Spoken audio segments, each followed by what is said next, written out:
Prince Zhao has been generous in exchange for our services. Now that there is something urgent, how can we not go to his aid? At this thought they backed off reluctantly, not dare to give up the Juyin Sutra. Their gaze still lingered on Mai Chaofeng. Huan Yankang said softly, My mother has been abducted by villains. Father has requested that you help to rescue her. Please set off at once. Huan Yan Hongli had originally led his troops out of the palace to chase Bao Ziruo, but they lost sight of her after a while. Remembering the resourceful pugilists in his residence, he hurriedly sent his son to summon them. Wang Yankang was caught up in anxiety and the night was dark, so he did not notice Mai Chaofeng seated on the ground. Peng Lianhu and the others thought, Oh my, the consort has been abducted? If we don't go to her rescue, what are we here for? They further thought. It must be the 7 freaks. 6 of them have led us here to distract us, allowing the other to go abduct the consort. This Juyin Sutra or whatever will have to wait. Anyway, with so many accomplished fighters around, I can't hope to claim the sutra for myself. I'll need to come up with a plan some other time. With that, they hurriedly followed Wang Yankang. Liang Ziwen trailed behind, still longing for the blood in Go Jing's body. He actually didn't care about rescuing the consort, but was alone in wanting to stay behind, and so had no choice but to follow miserably. Go Jing called, Hey, return me my medicine. Fuming, Liang Ziwen turned and fired a bone-penetrating projectile straight at his head.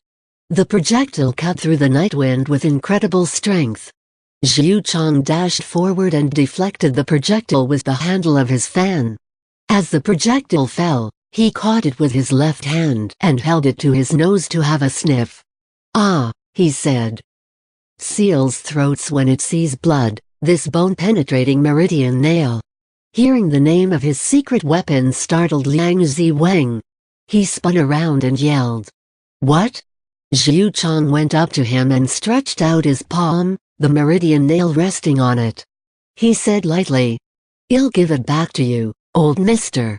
Liang Ziwen retrieved it calmly. He knew that with Zhu Chong's low level of Wugong, he could not harm him. Zhu Chong saw that Liang Ziwen's left sleeve was dirtied with mud and grass, and used his own sleeve to wipe the dirt away. Liang Ziwen said angrily, I don't need your bootlicking. With that, he turned around and left. Go Jing was in a miserable position. If he went back just like that without the medicine, all the night's misadventures would have been for naught. But if he tried to snatch it forcefully, he would undoubtedly be defeated by Liang Ziwen. He was just hesitating when Ke Zhener said, Let's go back. Ke Zhener leapt to the top of the palace walls, and the other 5 freaks followed suit. Pointing at Mai Chaofeng, Han Zhaoying said, Elder brother, what about her? Ke Zhener replied, We promised Priest Ma to spare her life. Huang Rong did not acknowledge the 6 freaks and leapt onto the other end of the wall, grinning. Mai Chaofeng hollered, Little martial sister, where is Shifu? Huang Rong giggled and said, Of course my father is in Peach Blossom Isle, why do you ask? Are you going to pay him a visit? Mai Chaofeng seized, her breath growing heavier and quicker. After a moment, she said, Didn't you just say that Shifu was on his way here? Still laughing, Huang Rong replied, He does know you're here, but rest assured I'll tell him for you. I'm sure he'll come straight away. Don't worry, I'm not bluffing. Enraged, Mai Chaofeng propped herself up with both hands and sprung up suddenly. With staggering steps, she charged towards Huang Rong. Originally, Mai Chaofeng had lost the use of her legs as a result of forcefully practicing the Neigong she didn't understand.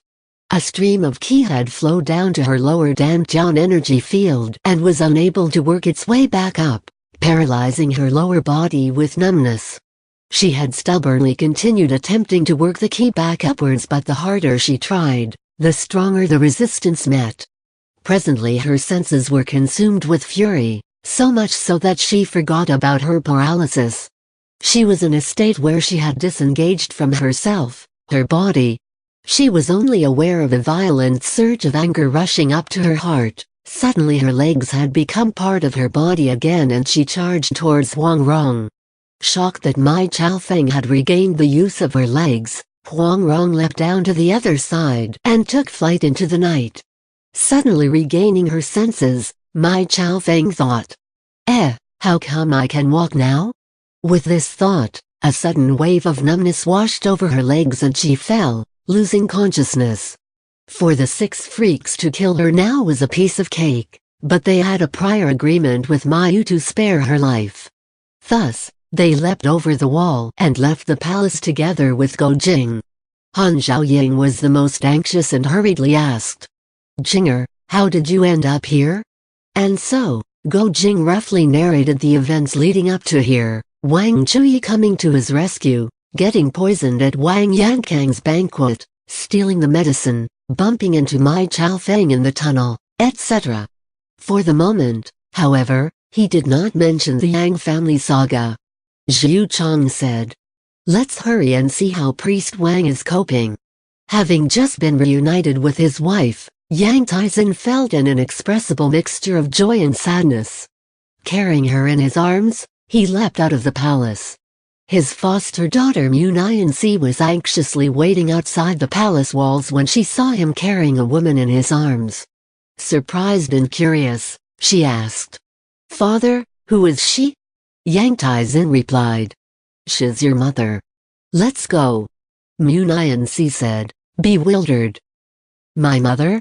Yang Taizhen said, "Hush, we'll talk afterwards," and sprinted off urgently. After a distance, Bao Ziruo slowly regained consciousness. It was near daybreak and in the dim light, she saw that the person bearing her was the husband she had been thinking of day and night for 18 years. She didn't know if it was real or just an illusion, but she felt like she was in a dream and reached out to caress his face. Her voice quivered as she spoke. "Teacher, am I dead too?" Tearing joyfully, he replied in a gentle voice. "Both of us are alive and well." His sentence was interrupted by shouts from behind. Light from torches lit the area as soldiers streamed quickly forward. Raising their swords and spears together, they yelled, "Don't let the consort's kidnapper escape." Yang Taizhen quickly surveyed their surroundings, but there was no place they could hide. He thought, "The heavens have pitied us husband and wife and allowed us to reunite against the odds. Even if I were to die now, I have nothing left to wish for." He called to Mu Nianxi. "Here, hold your mother." The scene at Lenan, Ox Village 18 years ago suddenly sprung to Bao Ziruo's mind, her husband fleeing with her in his arms, the cries of soldiers in the night, and the 18 years of separation and grief that followed after. Sensing that the tragedy was to repeat itself, she held on stubbornly to her husband, refusing to let go. The soldiers were nearing and Yang Taizhen thought it was better to die to fight than be captured and humiliated. With that, he pried his wife's fingers away and entrusted her in Mu Nianxi's arms. Turning around, he charged towards the soldiers and with a fist, knocked out a foot soldier and seized his spear. With a spear in hand, Yang Taizhen was even more lethal. The troop's commander, Tang Zudi, was speared in the leg and fell promptly off his horse. With their leader down, the rest of the soldiers scampered away in all directions. On seeing that there were no skilled pugilists amongst them, Yang Taizhen felt slightly more settled, only that it was a pity not to have been able to grab a horse. The 3 of them continued their escape. By this time it was already morning. Bao Ziruo noticed the bloodstains on her husband's clothes and said, frightened, "Are you hurt?" Hearing this, Yang Taizhen was suddenly aware of a sharp pain in his arm. Because he had exerted too much strength during the fight, the wound from Wang Yankang's claws had burst and was now bleeding profusely again. Earlier on he had been fixated with escaping and was not aware of the pain, but now both arms felt stiff and weak and he was unable to lift them. Bao Ziruo was about to bandage his wounds when loud cries came from behind, and in the dust countless of soldiers were yet emerging in pursuit. With a bitter smile, Yang Taizin said, "No need to bandage." He turned and said to Munianci, "Child, run for your life. Your mother and I will just stay here." Munianci successfully fought back tears and raised her head proudly, saying, "3 of us will die together." Confused, Bao Ziruo asked, How is she our daughter?" Yang Taizin was just about to answer when he heard the soldiers nearing. Looking up, he saw 2 Taoist priests coming towards them. One had a white beard and brows and looked kindly. The other had a long black beard and slung a long sword over his back, and he looked grand and dignified. Great delight replaced his initial astonishment, and Yang Taizin called out, "Priest Q, we meet again." Of the 2 priests, one was the Scarlet Sun Ma Yu and the other was the Eternal Spring Q Chuji. The 2 of them, together with the Jade Sun Wang Chuyi, had arranged to meet in Zhongdu to discuss the upcoming duel with the 7 freaks of Zhongnen. Both had hurried here and chanced upon the Yangs. Q Chuji had an accomplished level of Neigong, and thus his appearance did not age much over 18 years, only the hair on his temples were speckled with white. Upon hearing this greeting, he looked more closely, but it was someone he did not recognize. Yang Taizin said, 18 years ago in Ox Village in Lenin, we once drank and killed enemies together, do you still remember?" Q Chuji said. "You are?" Yang Taizin declared. Yang Taizin, have you been well?" Yang Taizin approached him and bowed. Q Chuji hurriedly returned the formality but still harbored doubts. 18 years of hardship and grief had eroded his youthful appearance, and Yang Taizin looked vastly different from before. Yang Taizin sensed his doubts, but the soldiers were nearing, and it was not a good time to clarify in detail. Raising his spear, he displayed Phoenix striking head. The red tassel trembled as the spear headed for Q Chuji's chest, and he said, "Priest Q, you may have forgotten me, but you can't have forgotten the Yang family spear." The spear froze inches away from Q Chuji. Q Chuji saw that this was indeed the authentic Yang family spear and immediately recalled that night's fight in the snow. It was indeed Yang Taizin from 18 years ago, and a bittersweet feeling washed over him. He said loudly, "Ah, Brother Yang, you're still alive? Thank heaven." Yang Taizin withdrew his spear and said, "Priest Q, save me." Q Chuji glanced at the approaching soldiers and said jovially, "Elder Martial Brother, I'm going to start killing again today, don't get angry." Ma Yu replied, "Kill less, just scare them off." Q Chuji laughed loudly and took a huge step forward. With a stretch of both arms, he plucked 2 soldiers off their horses and flung them towards another 2 soldiers behind. The 4 soldiers knocked against each other and fell in a heap. Q Chuji's arms moved at the speed of lightning and, like a cannon, had fired 8 more soldiers towards another 8. Terrified, the other soldiers turned their horses and fled.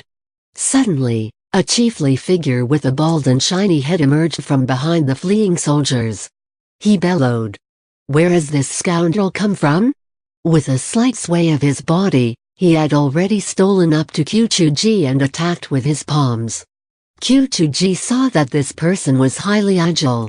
Raising his palms to obstruct the attack, their palms met with a clap, and both subsequently withdrew 3 paces.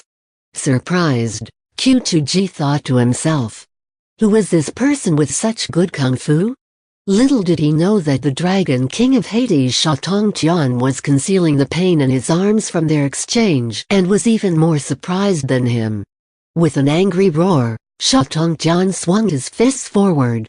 Q Chuji did not dare to be sluggish and with full might and concentration, sent both palms darting straight at Sha Tongtian. After exchanging 10 moves or so, Q Chuji successfully brushed his palm against Sha Tongtian, leaving 5 streaks of red on his bald head. Though Sha Tongtian could not see the marks, he could feel a stinging pain coming from the top of his head. Knowing that he would not be able to beat this Taoist empty-handed, he immediately pulled an iron stick from behind.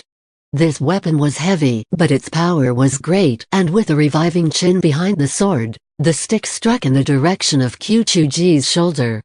Qiu Chuji greeted the attack with his technique of seizing weapons with bare hands. But Sha Tongtian had been using this weapon for more than 10 years and had extraordinary skill with it, and Qiu Chuji failed in his attempt. Deep down, Qiu Chuji marveled at this and was just about to ask for his name when someone from the left shouted, "Who is this priest from Quanzhen sect?" This voice carried immense power.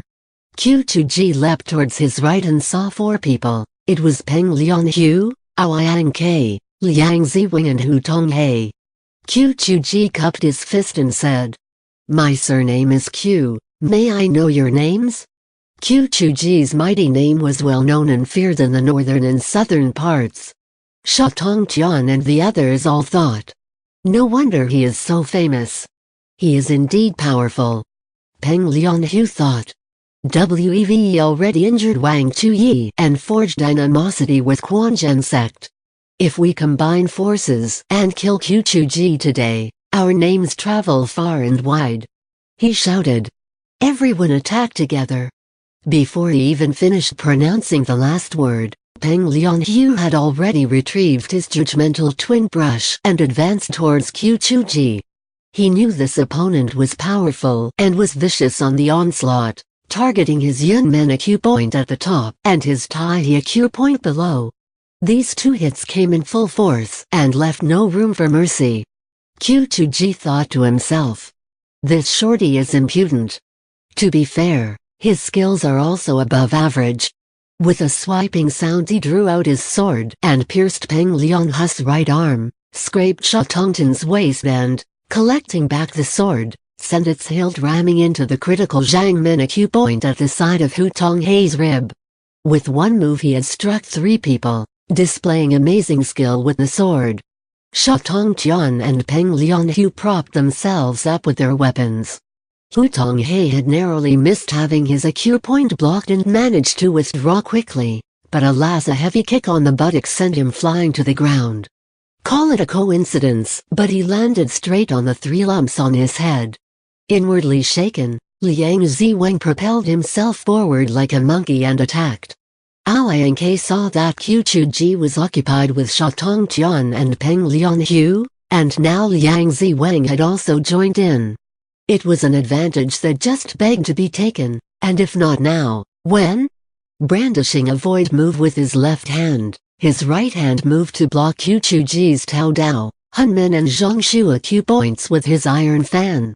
It seemed like Qiu Chuji had no way out when a figure shifted beside him and in a flash, a single hand reached out and halted the passage of his fan. So it was that Ma Yu had been observing in silence by the stands and was flabbergasted when a group of highly skilled pugilists ganged up against his younger martial brother. With just 3 fingers he had trapped the fan. Aoyang Ke immediately felt a surge of formidable inner power coming from the handle of his fan and quickly leapt backwards in astonishment. Ma Yu did not pursue him, but said, "Gentlemen, may I know who you are? We have never met. If there has been some misunderstanding we can talk it over, why resort to violence?" Though his tone was gentle, his voice carried abundant ki. The projection for each word was crystal clear and bore straight into their eardrums. Sha Tongtian and the others were immersed in their fighting when Maya's sentences made them go cold. They collectively ceased fighting and withdrew, appraising Ma Yu. Aoyang Ke said, "Priest, what is your revered name?" Ma Yu replied, "My surname is Ma." Peng Lianhu said, "Ah, so it is the Scarlet Sun Reverend, Priest Ma. We have been rude." Ma Yu replied, "With my shallow cultivation, how dare I claim the title of Reverend?" Though Peng Lianhu coded his words with politeness, inwardly he was thinking, since we have already created a grudge with Quanzhen sect, it is unlikely that there will be any goodwill to forgive and forget. These 2 characters are the main pillars of Quanzhen sect, and we have fortunately caught them alone. If we join forces and finish them off today, we will have less to worry about in the future. I just wonder if there are any skilled pugilists from Quanzhen in the vicinity. A quick look around revealed only the 3 members of the Yang family, There were no priests around. Peng Lianhu said, "I have long admired the great name of the Quanzhen Seven. Where are the other 5? How about inviting them here so we can meet them?" Ma Yu replied, "Instead of concentrating on cultivation, my martial brothers have often meddled in worldly affairs and earned themselves an empty reputation. I'm afraid they have made a fool of themselves. The 7 of us live in separate Taoist monasteries and hardly gather together. I have made this trip to Zhongdu with my martial brother Q to look for our martial brother Wang, and by chance met all of you. All the world's martial arts branched from the same stem. Red Lotus or White Root, we all come from the same family. Since we have an affinity, how about becoming friends?" Being honest by nature, Ma Yu never expected that Peng Lianhu was merely sounding him out. Hearing that there were indeed no Quanzhen pugilists nearby, Peng Lianhu thought they could win with numbers. Not only that, the 2 priests had yet to meet up with Wang Chuyi, and Ma Yu was trusting and off guard. All Peng Lianhu had to do was keep up this friendly pretense, and they would be able to pull a sneak attack. Beaming, he said, "We are honored that Priest Q and Ma do not look down on us, and to be friends would be fantastic. My surname is San, my full name is Samhe Mao." At this, Ma Yu and Qiu Chuji were both startled, thinking, "This person's kung fu is impressive, so his name must be famous. But this name, Sanhe Mao, is so strange and I've never heard of it." Peng Lianhu tucked his judgmental twin brushes back into his waist and approached Ma Yu. He said, smiling, "Nice to meet you, Priest Ma." He stretched out his hand for a handshake. Unsuspectingly, Ma Yu reached out to shake his hand, but the moment their hands touched, he suddenly felt Peng Lianhu's grip tighten. Ma Yu thought, "Heng, trying to test my kung fu." He merely smiled and applied his internal energy in response, squeezing Peng Lianhu's hand. Suddenly, an intense pain drilled into his 5 fingertips, and it felt as if he was pierced by many steel needles. He quickly withdrew his hand, astonished. Peng Lianhu burst out laughing and retreated a few feet. Ma Yu raised his palm and saw that all 5 fingertips had been punctured with holes that went deep into his flesh, lined with black.